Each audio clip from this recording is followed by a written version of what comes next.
जैतापूर या गावात जैतापूर पासून हाकेच्या अंतरावरती असलेलं जुवे बेट हे खरं तर स्वर्गाहून सुंदर असलेलं गाव म्हणून संपूर्ण कोकणामध्ये ज्या गावाची ओळख आहे. खरं तर जुवे गावचे रहिवासी असलेले आणि जैतापूर इथं व्यवसायानिमित्त वास्तव्य करत असलेले अनिल करंजे आपल्या सोबतीने आहेत. करंजे सरांचं खरं तर ओळख करून देत असताना जुवे बेट हे पर्यटन दृष्ट्या विकसित व्हावं यासाठी अगदी सुरुवातीपासनं ते आपल्या परीनं प्रयत्न करत आहेत, म्हणून त्यांच्याशी बोलणं हे क्रमप्राप्त होतं. जुवे एकूणच करंजे सर मला आपल्याकडनं थांबा सुरू ठेव. करंजे सर खरं तर मला आपल्याकडनं जाणून घ्यायला हवं. जुवे बेट स्वर्गाहून सुंदर असलेलं गाव आहे, पण आजही त्या गावाचा पर्यटन दृष्ट्या विकास का होऊ शकला नाही, माझा थेट सवाल आपल्याला. बरोबर आहे, आपला प्रश्न साहजिकच योग्य आहे. महत्वाचा मुद्दा म्हणजे पर्यटन जिथं येतंय किंवा पर्यटन जिथं वाढतंय तिथं येतोय ट्रान्सपोर्टेशनचा प्रश्न.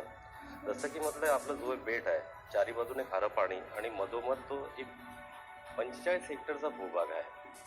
तिथं जाणं आणि येणं, जुवे गावात जाणं, पोचणं, तिथून बाहेर पडणं, ह्या गोष्टी खाडीचा प्रवास असल्यामुळे एक वेळेचं बंधन येत आहे. तर हे वेळेचं बंधन आणि खाडीचा प्रवास टाळण्यासाठी लँड डिपार्टमेंटमार्फत 2 बंधारे प्रस्तावित झाले. एक धावलोली ते जुवे बंधारा, दुसरा देवाचे गुटणे ते जुवे बंधारा. जर हे बंधारे आज मितीस पूर्ण झाले आणि त्याला जोड रस्ता मिळून जर गावात कुठलंही वाहन गेलं असतं तर पर्यटनासाठी जो लागणारा ट्रान्सपोर्टेशनचा खर्च आणि वेळेची बंधनं ही कमी झाली असते. पण आजपर्यंत तसं झालं नाही. एक बंधारा धावलोली बंधारा अर्धवट परिस्थितीत आहे, दुसरा देवाचे गोठणे बंधारा पूर्ण झालाय पण त्याला जोड रस्ता नाही. जोड रस्त्यासाठी शासनाकडे जसे की तहसीलदार म्हणा, प्रांत म्हणा, जिल्हाधिकारी म्हणा, यांच्याकडे सुद्धा तसे प्रयत्न केलेले आहेत, ग्रामस्थांची निवेदने केलेली आहेत, पण आजही शासन या गोष्टीकडे लक्ष घालत नाही आहे.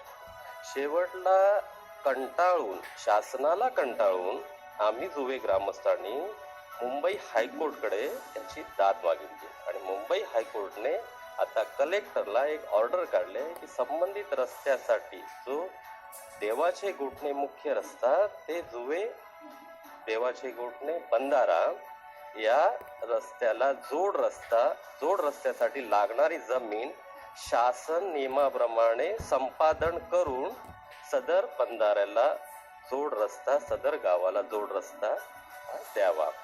त्यावेळेला कलेक्टर साहेबांनी त्या ऑर्डरच्या अनुषंगाने त्यांनी जिल्हा परिषद बांधकाम विभाग एक्झिक्युटिव्ह इंजिनियरला त्याची ऑर्डर काढली आणि एक्झिक्युटिव्ह इंजिनियरने आणि डेप्युटी इंजिनियरला ती ऑर्डर काढून 22 नोव्हेंबर रोजी सदर देवाचे गोठणे ते जुवे बेट जोड रस्त्याला लागणारी जमिनीचा सर्वे 22 नोव्हेंबर परवालाच झालेला आहे आणि इथून पुढची आता प्रयत्न लवकरच होतील आणि लवकरच रस्ता होईल अशी एक आपण आशा बाळगतो. सर खरं तर जुवे बेट म्हणजे मी नेहमी सांगतो, हल्लीच आपण भारताचा अमृत महोत्सवी वर्ष साजरं केलं. मागच्या 75 वर्षात त्या जुवे बेटाचा किंवा एकूणच पर्यटनाचा त्या अनुषंगानं काय विकास होऊ शकला नाही. आता ट्रान्सपोर्टची अडचण येते असं आपण सांगताय, पण सिंधुदुर्ग जिल्ह्यामध्ये असलेला किल्ले सिंधुदुर्ग मालवणमध्ये असलेला त्या ठिकाणी पर्यटनासाठी बोटीनच पर्यटक जे असतात ते बेटापर्यंत पोहोचतात. माझा आपल्याला दुसरा अजून एक थेट सवाल आहे, मग अशा पद्धतीची सोयी सुविधा पर्यटकांसाठी या भागामध्ये का उभारली गेली नाही? आपण त्यासाठी का प्रयत्न केले नाही? तसे आम्ही प्रयत्नही केले. कांदळवन सहजीविका उपजीविका निर्माण योजना, कांदळवन सहजीवन उपजीविका निर्माण योजना या योजनेअंतर्गत फेरी बोट दिली जाते, पण त्या फेरी बोटीला यांत्रिकीकरण किंवा जसं इंजिन म्हणतात तसं लावता येत नाही. शासनाचा आडमोठेपणाचं जो धोरण आहे त्यामुळे ते सक्सेस होऊ शकत नाही. जर बोट असेल, समजा जर ओटी असेल तर ती बोट वाहत खालच्या दिशेने जाईल, परती असेल तर वाहत वरच्या दिशेने जाईल. सध्या तेवढी मॅन पॉवर पॉसिबल नाहीये आणि शासन असं सांगतंय की बोट तुम्हाला येतोय पण तुम्ही त्याला इंजिन नाही बसवायचं. मग हा कुठला नियम झाला? यावर जर तोडगा काढायचा झाला तर आता आमच्या ग्रामस्थांनी फायबरच्या बोटी घेतलेल्या आहेत, ज्याने पॅसेंजर म्हणा किंवा पर्यटक म्हणा किंवा समथिंग जुवे गावावर जाणारा जो ट्रान्सपोर्टेशनचा प्रश्न आहे तोही ते लोक सोडवत आहेत आपल्या परिणाम. आणि खरोखर सगळी मुलं जी गावातली आहेत, जुवे गावातली मुलं आहेत, ती त्याच्यावर उदरनिर्वाहाचं साधन म्हणून सध्या तरी बघतायत आणि ते सक्सेस होतही आहे. आताच्या घडीला त्या ठिकाणी पर्यटन व्यवसाय आहे जुवे बेटावरती असं आपलं म्हणणं आहे. हो, तसं आहे सुद्धा. फक्त एवढंच की काही रिस्ट्रिक्शन येतात, जसं की ओटी असली तर पाणी थोडंसं सुकलं जातंय, त्याच्यामुळे पर्यटकांना उतरायला म्हणा किंवा बेटावरती गेल्यानंतर पर्यटकांसाठी ज्या आवश्यक सोयी सुविधा अपेक्षित असतात या सोयी सुविधा बेटावरती आहेत असं आपलं म्हणणं आहे. अजून पूर्ण नाही आहेत. जसं की समजा तिकडच्या लोकांना जर स्टे करायचं झालं, पर्यटकांना स्टे करायचं झालं तर एक 5 स्टार म्हणा किंवा 2 स्टार म्हणा किंवा समथिंग आपली जी पारंपरिक पद्धत आहे तर त्या पद्धतीचा थोडासा का होईना त्या गरजा पूर्ण करायचा आम्ही कमी पडतो. याचं कारण आहे की गावात जे स्थानिक लोक आहेत किंवा जे रोजगाराच्या शोधात लोक आहेत तर ते राहायला बघत नाहीत. कारण ह्याचं कारण एक रोजगार हा प्रकार कमी आहे. दुसरी गोष्ट शहरीकरणाची ओढ, ज्याला माझ्या दृष्टीने व्हॅल्यू काहीच नाही आहे.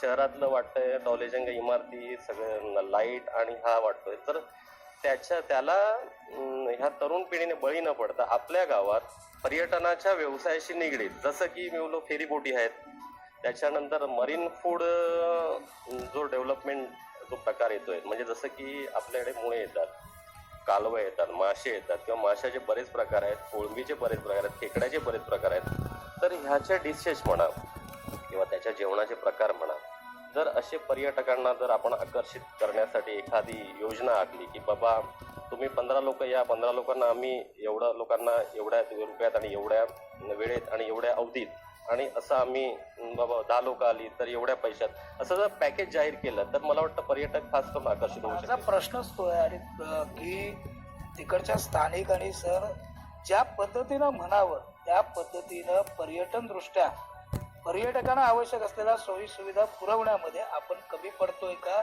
हा पहिला माझा प्रश्न. त्याचं उत्तर आपण सुरुवातीला दिलात की हा त्याच्यावरती उदरनिर्वाह होतोय, परंतु वास्तविकता अशी आहे की उदरनिर्वाहाची अनेक साधनं वेगवेगळ्या पद्धतीने त्या ठिकाणी सुरू आहेत. पर्यटन हा सद्यस्थितीमध्ये तरी दुय्यम स्थानावरती दिसतोय जुवे बेटावरती. माझा शेवटचा प्रश्न आपल्याला असा आहे, कोकणचा विकास हा पर्यटनातूनच होऊ शकतो, पर्यटनाच्या माध्यमातूनच कोकण खऱ्या अर्थानं डेव्हलप होऊ शकतं, अशा पद्धतीच्या गमजा ज्या या राजकारण्यांकडनं मारल्या जातात. तुम्ही याच्याकडे कसं पाहताय? हे पाहत असताना मला फक्त मर्यादित जुवे भेट या अनुषंगानं आपल्याला तो प्रश्न विचारायचा. ओके, राजकारण हा त्यांचा व्यवसाय आहे राजकारण्यांचा. आपण प्रामाणिकपणे ज्या वेळेला मेहनत करतो त्यावेळेला तुमच्या घरची चूल पेटते किंवा जे जेवण आहे ते बनतंय. राजकारणाने जर अशा गमजा नाही मारल्यात तर ते राजकारण आणि आपले जे अशिक्षित म्हणा, आता चुकीचं होईल अशिक्षित बोलणं किंवा अनाडी बोलणं, तर लोक एक अंधविश्वास आणि विश्वास जो म्हणतायत तर तो ठेवतायत. माझा हा झेंडा आहे, माझा तो झेंडा आहे, माझा तो झेंडा आहे. पण मला एक असं अपील करायचं आहे ग्रामस्थांना किंवा या लोकांना, महाराष्ट्रातल्या लोकांना म्हणा, तर ह्या लोकांनी राजकारण्याने स्वतःला तुम्ही एक प्रश्न विचारा की राजकारण्याने तुमच्या समस्या सोडवण्यासाठी काय प्रयत्न केले. स्वतःला प्रश्न विचारा. स्वतःला जर उत्तर सापडलं तर नक्कीच तुम्ही सपोर्ट करा. माझं त्यात दुमत नाहीये. आणि सपोर्ट करा की सपोर्ट करू नका हे सांगणं योग्य नाही होणार. प्रत्येकाचा एक वैयक्तिक हक्क आहे तो. पण जरा थोडासा विचार करा, एक विचारांच्या पलीकडे या आणि वास्तवाचा विचार करा की राजकारणी खरोखरच तुम्हाला उपयोगी पडतात का की तुमचा उपयोग करून घेतायत. तर जुवे बेटावरती स्वर्गाहून सुंदर असलेलं हे जुवे बेट, जुवे बेटाचा मागील 70 वर्षात 75 वर्षात कुठल्याही पद्धतीचा पर्यटन दृष्ट्या विकास झालेला नाही हे सत्य आहे. आणि ते सत्य निश्चितच हे सूर्यप्रकाशा एवढं उजेडत आहे.